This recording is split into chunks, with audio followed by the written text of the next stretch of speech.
And there's a reason we're in a tough financial situation.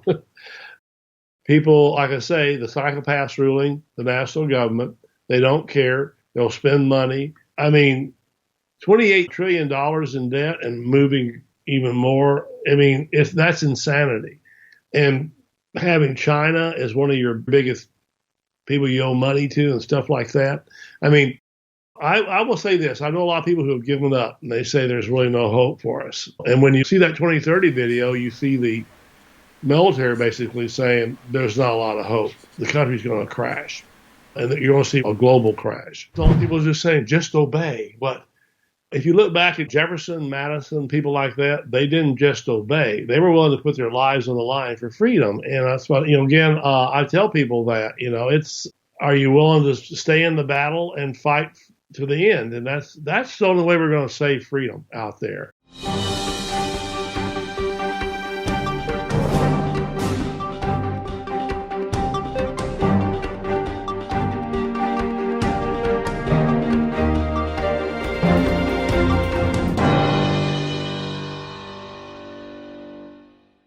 This is Dunnigan Kaiser, founder of Liberty and Finance. I'm now a licensed gold and silver dealer with Miles Franklin.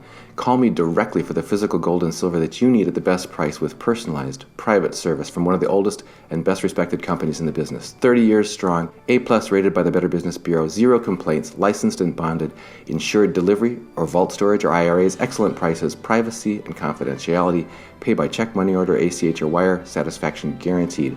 Call me directly at 419-819-9209 or my associate at 310-562-6400 or email us at kaiser@milesfranklin.com. Welcome back to Liberty and Finance and Reluctant Preppers. We have a returning guest. John Whitehead is the founder of the Rutherford Institute. He's also the author of the book Battlefield America, The War on the American People. He joins us this Monday, April 26th, 2021. John, thanks for coming back on. Hey, thanks for having me on, sir. We wanted to have you back on after you penned a recent commentary article called Financial Tyranny, Footing the Tax Bill for the Government's Fiscal Insanity. And I just wanted to read one sentence or two from the conclusion of that article to give people a little taste for it. The Constitution starts with those 3 powerful words, we the people. As I make clear in my book, Battlefield America, The War on the American People, there is power in our numbers. That remains our greatest strength in the face of a government elite that continues to ride roughshod over the populace. It remains our greatest defense against a government that has claimed for itself unlimited power over the purse, taxpayer funds, and the sword, military might. So, John, you are a constitutional attorney. You have argued cases on behalf of people and their freedoms and their liberties and their rights and the Constitution, all the way up to and including the U.S. Supreme Court. You've taken on many fronts, First Amendment rights, Second Amendment rights, Fourth Amendment rights, on and on. In this particular article that you wrote about financial tyranny, you focused, first of all, on the unprecedented level and scale, the scope and scale that has gone out of control of the amount of our earnings that are basically taken, co-opted by the government before we ever get our hands on our earnings, and then what they're doing with them to further limit our freedoms. So could you kind of hit us with what you believe to be the most important points that you are bringing forward in your article, Financial Tyranny, Footing the Tax Bill for the Government's Fiscal Insanity? Yes, and people can read the article at rutherford.org, and I would suggest that they go do that. So, I'll put a link to it in the description of this video, folks. You can go to the description, you'll find the link to that article. And I footnote what I say, so it's not conspiracy theories. The national debt's at $28 trillion and growing. That's $224,000 per taxpayer. We're overtaxed, as any American knows, the government does whatever it wants to do. And one reason it does that is there was a Princeton study, by the way, of 20 years of laws passed in Washington, D.C. With Northwestern University by a group of professors. They came to the conclusion that the United States government's run by an oligarchic elite, as they called it. And whenever they said, and a controversy comes up, that they actually say this, the taxpayer always loses. And what they came to the conclusion was that we are ruled by 585 billionaires, essentially, who run the government. And we can get into a little more detail how they're doing that. But The United States government is not a government of we the people. They don't see it that way. It's run by people who have a lot of money. They want to make more money. When you have the military-industrial complex, I call it the military corporation complex, they have a $675 billion defense budget, dropping a bomb every 12 minutes in different countries and bases all over the world. And no limit on the spending, how they spend it or whatever. Congress just willy-nilly gives over. But again, if I've researched it, I'm a former military officer, by the way, but I've had a number of high-ranking military officers who have talked to me about their concerns of what they see in the military, how the money's being spent, and what we're doing in some of those foreign countries. In fact, I had an Air Force pilot who was a high-ranking pilot and graduated from the Air Force Academy, and he talked to me. He actually came into my office and sat down and talked to me one time. He had read my books and stuff and said he was shocked. He loved the military, but he had to get out when he discovered that the military was actually guarding the opium fields in places like Afghanistan and actually helping harvest it. He said, that shocked me. The American taxpayer is paying for this. Where's this money going? And that's a good question to ask. Where's this money going? We really don't know. And that's the kind of things we're up against continually. And with all the money spent now on COVID vaccines, and now the government's announced they're dispersing vaccines to 50 countries. But here's the question I want to ask people. Do we ever get to vote on any of this stuff? How do we vote? We vote for what's his name to go to Congress, but once his name gets up there, what's his name becomes a millionaire, maybe soon a billionaire, who knows, and gets into government, and they make a lot of money. Your average congressman, by the way, spends about 3 days a week in phone booths raising money for the next campaign. I actually had a former friend of mine who was writing for a top magazine. I can't say which one because it might out him, but he was working for a senator, and he called me and he said, John, your next book should be The Evil Corporations. He said they run everything in Washington, D.C. And this is a very good reporter, by the way, who has done a lot of good things and still does. But he saw it, and he said, I'm not working for this senator anymore. I'm going back to being a journalist. And that's what he does today. But the point is, being in and out of Washington, D.C., I've sued in and out of 40 years. I've seen it. There was another important study done by an SMU professor, Ryan Murphy.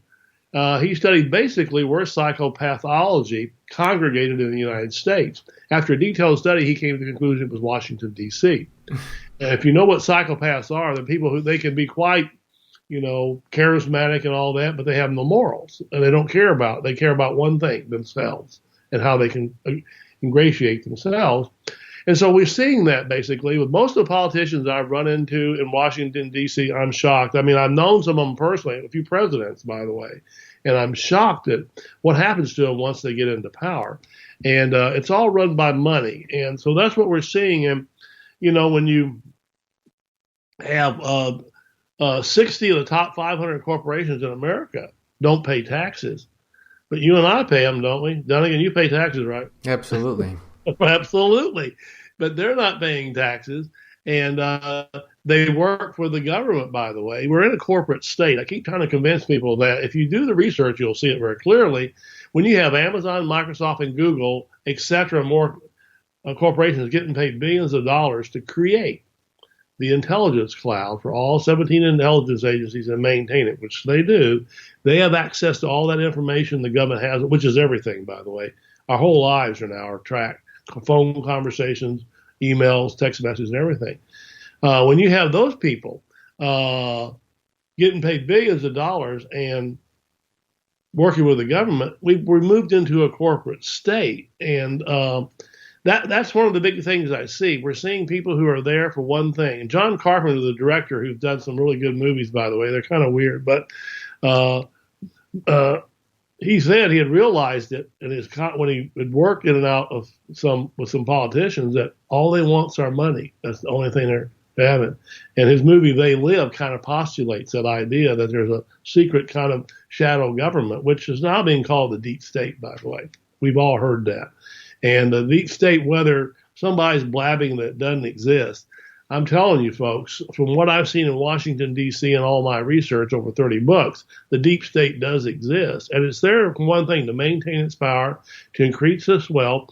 When you have the top 12 billionaires in America increasing, the 12 richest men in America increasing their wealth by $380-some billion during this COVID disaster, you got to think about that.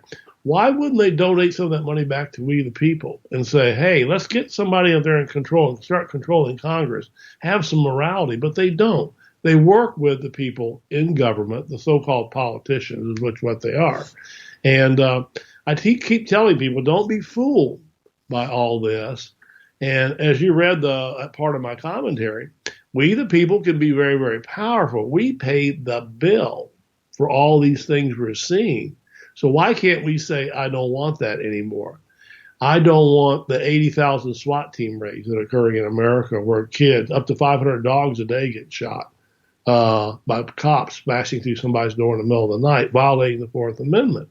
And some of the things we're seeing across the country, asset forfeiture, where people are pulled over, cops are seizing cash out of their cars, sometimes their cars. They're actually seizing people's homes. And people have to go into court to fight to get them back, and many people can't afford to do that.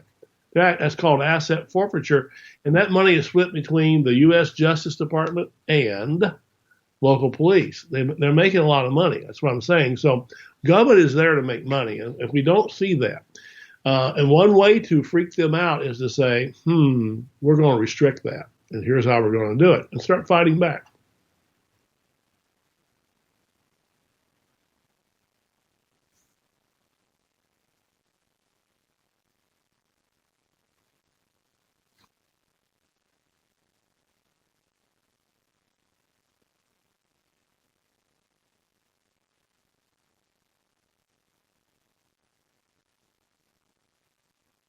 Well, basically, that weed, that's a good one. It's a bad weed, came out, was through the imposition of income tax in 1913. You got to realize that the country was basically founded in 1776, 1780s when the Constitution was finished. And it took about 150 years, 140 years for them to impose an income tax on all the people. And once they did that, it was over. In other words, but the way it was sold, it wasn't going to be all the people, right? What's that? The way that it was sold was it wasn't going to be on all the people. No, but it definitely was implemented to get your money, and that was basically it. You work hard. I mean, there are so many people out there that average people that I help. The Rutherford Institute defends people who can't afford a lawyer, essentially. And I see so many people that are getting their heads smashed here or whatever and like that. They can't afford lawyers. They're still paying taxes on everything. I mean, when you go in the store now, sales taxes, all the things we're seeing that you pay, it just bounces up to the point where you have to say, wow. I mean, a product that should be 10 cents is probably going to be $5 because of all the taxes. So that's what we're seeing. And, with the way that, people like Dwight Eisenhower warned, he said, watch out for things like the military-industrial complex. It will not only take your freedoms away, but it will wreak havoc on the economy. And that's what we're seeing, A country that's $28 trillion in debt is a country that's going to collapse. And here's another thing, just kind of strange, I think. Our biggest two debt holders, the United States, is Japan and China. China is a total surveillance state that puts people in concentration camps, that lock them up for saying the wrong word, have social credit scores, so they can't travel, do anything like this if they say they don't like the government. We're in debt to a government like that. You have to be concerned because whoever is the big debt holders, as you know, Dunnigan, anybody out there that owes a lot of money to somebody, they can pretty much call the shots sometimes the way they want to go. And then you have people like Google working with the military-industrial corporation, corporate state, to do their intelligence cloud. And Google works with the Chinese government as well, with their surveillance state. So I'd say education precedes action. Most Americans are not educated on any of these issues. And trying to get them educated is very, very difficult. Getting them to sit and read, because we're in what I would call a narcissistic culture. We're addicted to our cell phones and screen devices. And It's like Narcissus looking into the pool. We see sort of, oh, that's wonderful. You get kids today just staring at it. And here's the thing I warn people about is those devices and your screen devices and all that. That's Facebook and Google and companies like that and Amazon that work with who? Did I say it? CIA, NSA, FBI, and groups like that who are doing total surveillance on us. How do you control a populace? How can you make a populace not think? By getting them to stare. The average American watches 150 hours of screen devices a month. And I'm going, whoa. How do we break away from all this? I don't know. I think we're a society in chains is what I would call it, basically right now. And the chains are there. It's financial chains. It's all the screen devices. It's mainstream media, which we now know the number of articles have broken recently, how the CIA works intimately with the mainstream media. And I knew that before because Carl Bernstein of Bernstein and Woodward, the Nixon years, the great journalist, came out with an article, I think it was in 1977, where he said he was shocked when he started working with the major media, found it was from the CIA, NSA, and stuff were sitting in their offices. So what I'm saying is, what the great leader, a good thinker, James Madison, who wrote our Bill of Rights, which most people don't know what that is today when I talk to them, even lawyers, said we ought to mistrust all those in power. Once you start trusting people in power, you become very foolish. Once they get money, how many people have you ever known, I ask people, who once they get a lot of money or something, become different people, get in power, they change, they start looking at themselves in a mirror and say, I'm cool or I'm awesome. But as I say, we're all the same people. We have 2 legs, 2 feet, 10 fingers, unless they cut them off, and stuff like that. So that's the situation we find ourselves in. And trying to get people to wake up to that situation is awful. And here's another thing I'm warning people. The country could collapse financially. There was the Intercept, I think it was the Intercept that leaked a video about 4 or 5 years ago that was developed by the Pentagon. It's the 2030 video, it's called. It was done by a Hollywood director who remains anonymous, but it looked very much like a Steven Spielberg futuristic film. But it predicts that by 2030, the country, or before that, is totally going to collapse. And they're going to have to implement martial law. When people say, how come the cops have grenade launchers, MRAPs, military equipment now? The local police, I mean, they look like the military and they act like the military. Why do they have all that equipment? Why is the Department of Homeland Security spending billions of dollars spreading that stuff out? I mean, they basically told us a lie in the beginning when they said that that was donated military equipment. I did my research and found out at least 50% was brand new. So some big corporations making a lot of money, many corporations, of all that military equipment to police. And then you have the Department of Homeland Security having a corporation making 1.6 million hollow point bullets, especially for their 175,000 agents that track all over the country. So they're ready for anything that could happen, a collapse. That's why I'm telling you, when I have people contact me and say, I'm getting my gun, and I'm getting my fellow gun boys again, and we're going to go out. I said, well, dude, do you have a grenade launcher? Do you have an MRAP, which is a tank on tires? I said, what do you have? You have armor, the helmets? And they go, no. I said, you're going to run up against that with your rifle or your pistol? You ain't going to do it, man. And so we need some better strategies I lay out in my books and on our website. But it's, first of all, people have to wake up. Like I say, education precedes action. Without it, watching your program here and others, and then learning your Bill of Rights, teaching your kids the Bill of Rights because they don't learn them very well in school anymore. They don't know them. I mean, I talk to lawyers who can't tell me what's in the First Amendment anymore. Young lawyers. I want to underscore a few things that you hit in rapid succession there. You mentioned the question, people still question, is there a deep state? What is that? I think we've seen in the last administration what happens when someone tries to run up against, quote unquote, draining the swamp and ends up getting, basically made ineffective through all of the stonewalling and everything, and frankly, deception and betrayal, as James Rawls puts it.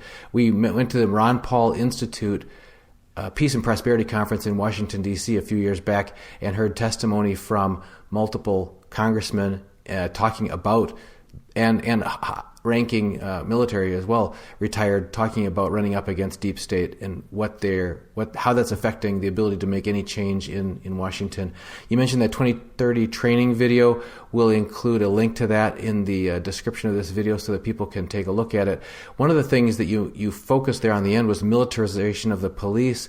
But that's in stark contrast to the disarming of the U.S. people, their Second Amendment rights. We have a constitutional attorney as well, Dr. Edwin Vieira, on intermittently, and he talks to us about the constitutional intention that all the 13 original colonies had and the United States had when it was formed, and it's in our Constitution, saying that we do need a citizen militia. That was what every one of the colonies had, but that's arming the citizens in such a way that they have compatible level of firepower to infantry soldiers so that they can resist threats, foreign and domestic. So can you talk to us a little bit about the disparity that we went from a citizen militia able to defend against threats, foreign and domestic, to a basically passive and now soon perhaps to be disarmed citizenry facing these increasingly militarized local and state and federal police?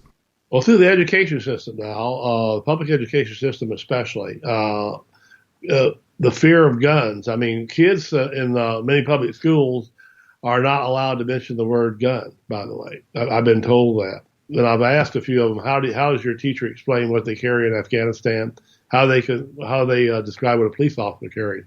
And one said, well, you can only use the word G. And I said, well, so they're carrying Gs but not guns. And there's a great fear of guns now and all that, except with the police. The police can have them, and people there saying the police are going to protect us and all that. But like I say, they're not really doing that so much. I mean, there are really good police officers out there who talk to me, and they're frightened about what's going on in police departments across the country, how they view the American people as enemy combatants. And that's a real problem there. And it's the Second Amendment rights were essential to the people who wrote the Constitution. That's why you have a Second Amendment. It was clear the right to bear arms is something that can't be limited to the people. I mean, you're going to have people who go crazy and do things, and there are going to be mass shootings occasionally here or there or whatever. But if you look how many people are shot by a government agency each year, that's up to 1,400 or 1,500 people, and not many people talk about that.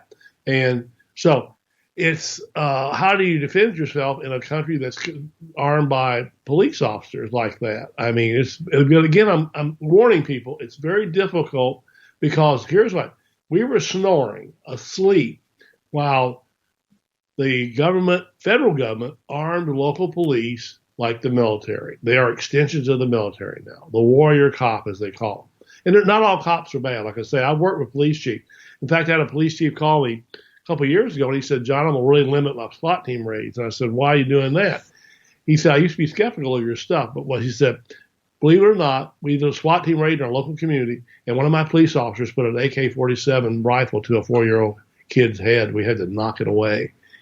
And they get hyped up on that power. Once you get that black outfit on, by the way, the black is the symbol of power. The blue uniforms, the brown uniforms are gone. The friendly uniforms, the black ones are Darth Vader, power, crush.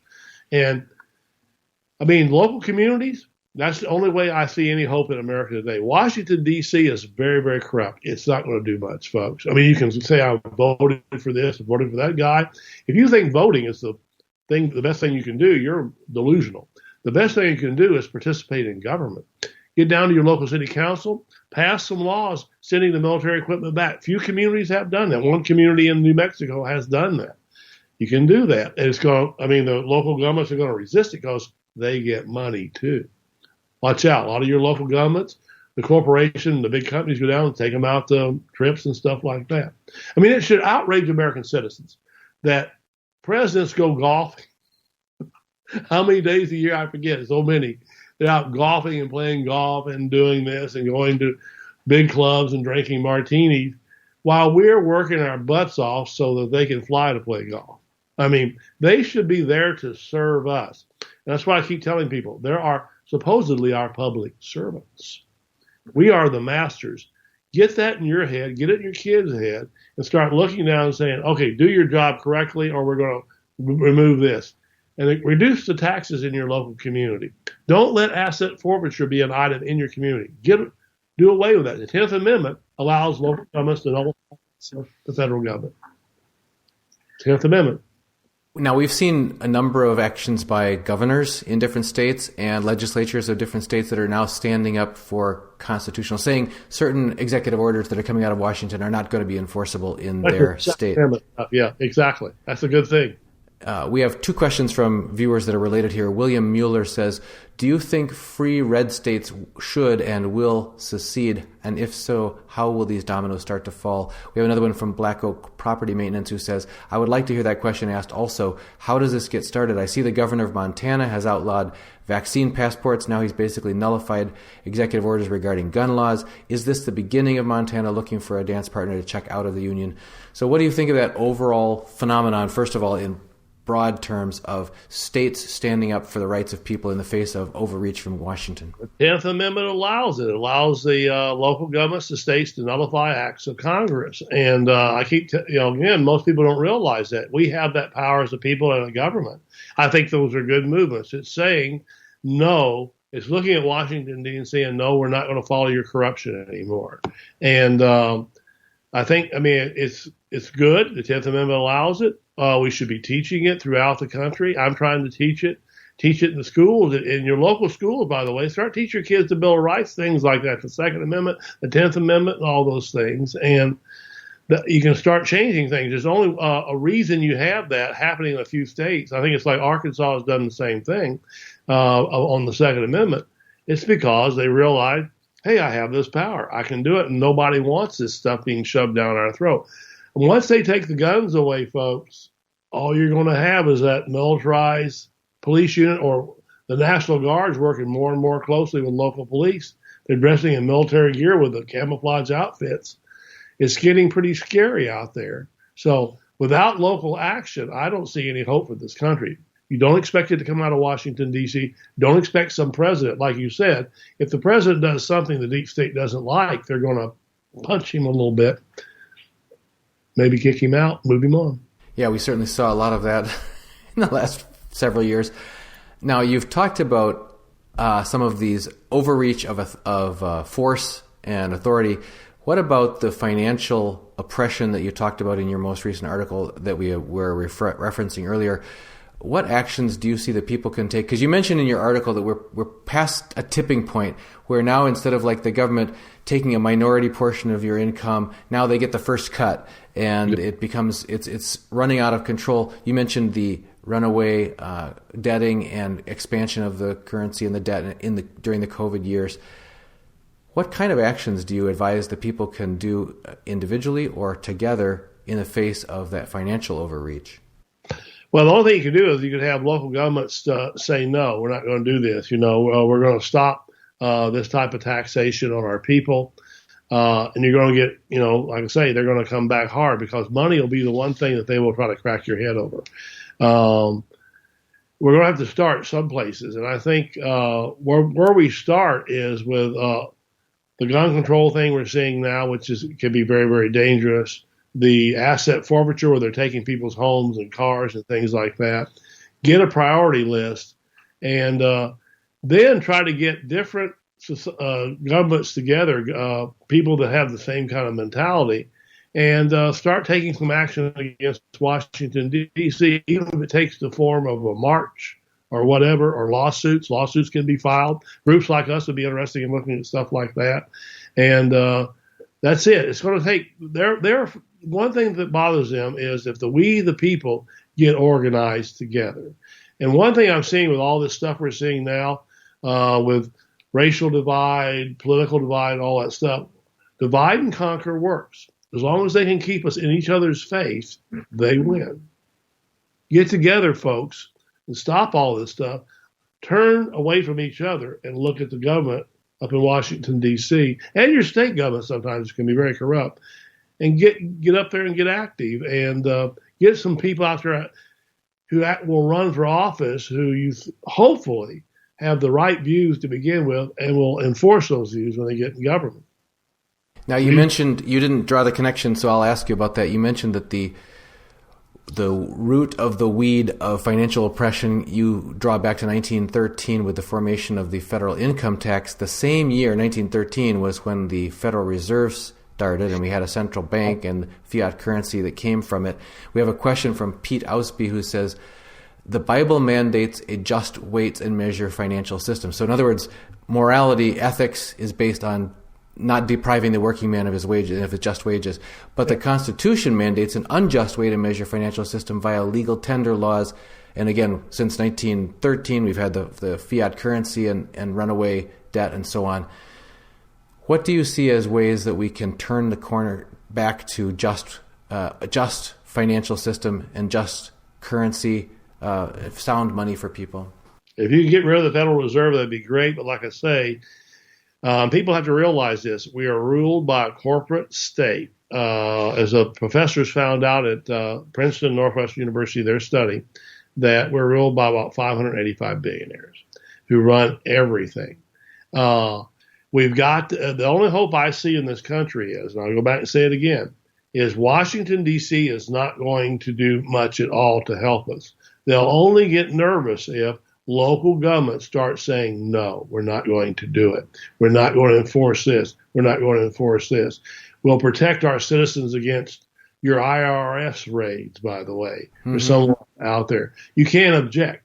But again, the Federal Reserve is a scary thing when you have people out there, you don't know, private bankers or whatever, corporate magnets running things. It's what we're saying. We're ruled by people with money, and they don't care. And as one fellow in the Bible said named Jesus, the root of all evil is the love of money. And once that happens, once you're ruled by money, you're going to be ruled by people who are dictators. And it should, like I say, outrage Americans that companies like Google, who do total surveillance on us, by the way, actually work with the Chinese government. I mean, that should scare you. Federal Reserve should scare you. All the things we're seeing. But the only hope I see, and again, as the founding fathers of the country saw it, it was local government saying no. That's why we have a 10th Amendment. They got together in groups, and political bodies looked at the political body in D.C. and said no. Right. So there was a strong concern on the parts of the founders of our nation that they wanted to withhold. In fact, what it says, any right specifically, any power not specifically enumerated in the Constitution is held back by the states. People, yeah. And we the people are the masters. We pay the bill. I keep telling people that.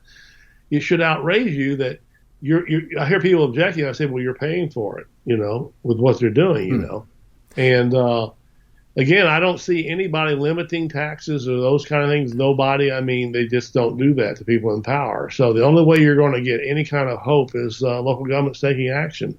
Now, I wanted to press on that a little bit farther because if the local, whether it's at the county or the city or the state level, if they say no to this overreach of power from Washington or financial abuse from Washington, it seems, as you mentioned, one of the most likely sticks you get hit with from those in power is financially. They'll say, oh, well, then we're going to withhold your highway funds or your block grants for your schools or whatever else. And it's a tough time because even before COVID, you had demographic problems and financial bankruptcy problems in many, whether it's Illinois, California, New York, you had states and municipalities that were in serious financial trouble and most likely going to go begging to the government to the federal government for a bailout. So at that time, trying to have your local states and everything stand up on their own 2 feet and say, for the good of our people, we're not going to take your overreach anymore, and even if you withdraw funding from us, we're not to be bought. Our freedoms are not to be bought. It's a tough time, is it not, for many local areas to say that because they're in such a tough financial situation. And there's a reason we're in a tough financial situation. People, like I say, the psychopaths ruling the national government, they don't care. They'll spend money. I mean, $28 trillion in debt and moving even more. I mean, that's insanity. And having China as one of your biggest people you owe money to and stuff like that. I mean, I will say this. I know a lot of people who have given up, and they say there's really no hope for us. And when you see that 2030 video, you see the military basically saying there's not a lot of hope. The country's going to crash, and you're going to see a global crash.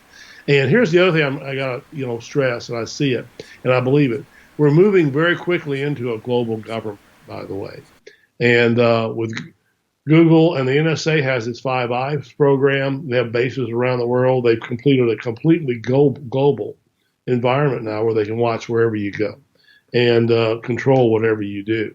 So we're moving into a global, I say, digital state. And I think most kids coming out of school today and in the future are not going to realize what they're just going to go, whoa, what is this? Oh, this is the normal state of things, total control of everything I do. And what we're becoming is slaves, basically, and to the government. And I mean, listen, a slave is somebody who can't talk back, doesn't have much money or doesn't have any money, and go down the route, And that's where a lot of American people find themselves today. Like I say, when you have the 80,000 SWAT team raids annually and growing, crashing through doors and killing people and dogs and kids, I would say of all my years of practice in law, this is the worst I've ever seen the government and the country. We're in a real deep doo-doo, folks. Another thing you just wrote about even more recently than the article on financial overreach was about our docility in the face of that violent treatment by government, that the only way to survive is to be silent. Can you talk about that? We need to comply to live. Yeah, comply or die. That was the name of the article. Yeah, and I hear religious leaders and all people just saying, just obey. But if you look back at Jefferson, Madison, people like that, they didn't just obey. They were willing to put their lives on the line for freedom. And that's what, again, I tell people that, are you willing to stay in the battle and fight to the end? And that's the only way we're going to save freedom out there. And that means you have to get active, though. You have to get up off your butts, move away from your screen devices as much as possible, get involved in your local government and change things. That is the only hope I see us having. And if I had to say I believe that we have a lot of hope, I have to be honest with you, I don't think so, because most people I run into are, okay, I'll just do whatever they want me to do and I'll move on. And I'm saying, okay, well, that's what a slave does. A slave says, okay, I'll do whatever you want me to do. And I'm saying, don't do that. There are groups like us out there and a few other groups that will hopefully fight for your freedoms. And I mean, there are a lot of private groups like churches and stuff today that if they got organized and said, we're going to stop this stuff like the character in the Bible, Jesus, did. I mean, you may end up on the cross or pushed around or find yourself in jail occasionally. But if there is a hereafter, I tell people, would you rather go there honestly or end up at somewhere and they're saying, hey, sorry, you can't come in here, buddy. You sat on your butt all your life and didn't do anything. We're going to send you back through the process again, whatever they call that.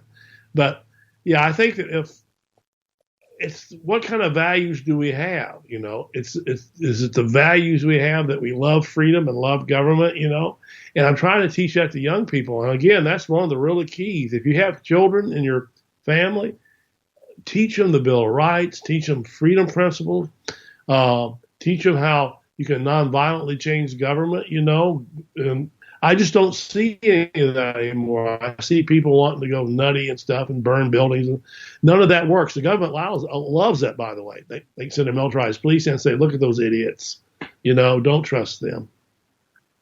We interviewed Alex Newman from the New American, and he talks about the importance of educating your children, just as you said. And some people actually go to the extent to do homeschooling, because then they take that out of the government's hands. They say, we're not going to send our kids for indoctrination in the government school system. The other thing that Jim Rawls from survivalblog.com, who we interviewed, talks about, we are living in the age of deception and betrayal. Plan accordingly, invest accordingly, relocate accordingly. There is a trend of flight from what are referred to as blue states to red states. Basically, it's government and collectivist policy-loving states to individual and freedom and family and constitution-loving states. Do you foresee that trend to continue? And is that a factor that people can use to vote with their feet and go where they're treated better, where their constitutional liberties are upheld? Oh yeah, I think it's good. By the way, I won the first homeschooling case in the United States back in 1979 when a father was arrested in the middle of the night for homeschooling his 5 kids. He called me up, didn't have any money, and I flew there, defended him for free, and won the case. It's basically helped start the homeschool movement. It was a real igniter. And I always thought homeschooling was the way to go, teaching kids that they do have freedom. Don't be afraid to say the word guns and crazy stuff like that. Be willing to stand up and challenge the government, those kind of things. Study some of these people who have been great Americans from the past who have done all these neat things, A Martin Luther King, by the way, who was not perfect, but he was a great strategist. He said, hey, I'll use nonviolence, and I'll be honest with you, I think he was shot through the head by the government. A hollow point bullet went through his head. He had planned to shut Washington, D.C. down. He was very organized. He had field marshals he trained and stuff like that, and nonviolence. They were going to sit in around the Capitol and block the government, not let people go in and out. They'd have to arrest all these people. And it was blacks and whites, by the way. It wasn't just one color. That kind of action they fear. And once you have someone who speaks back against the government, like you were talking about the deep state, they can get quite violent, by the way. So some of the people in the John F. Kennedy's family believe that they've said it pretty clearly. We think the CIA killed John F. Kennedy, whether you want to call it the deep state or whatever. And those things do happen. There are going to be setbacks, but I'm looking for that next great leader out there who can organize people like that. But I would think that if you could get an organization together that would set up local governments that agree and enforce the 10th Amendment, the Second Amendment, the First Amendment, and all those important things, the right to protest, and implement them and get people involved. It's just like the father I defended in Michigan who wanted to be a homeschooling father. He got arrested in the middle of the night. He was willing to get arrested.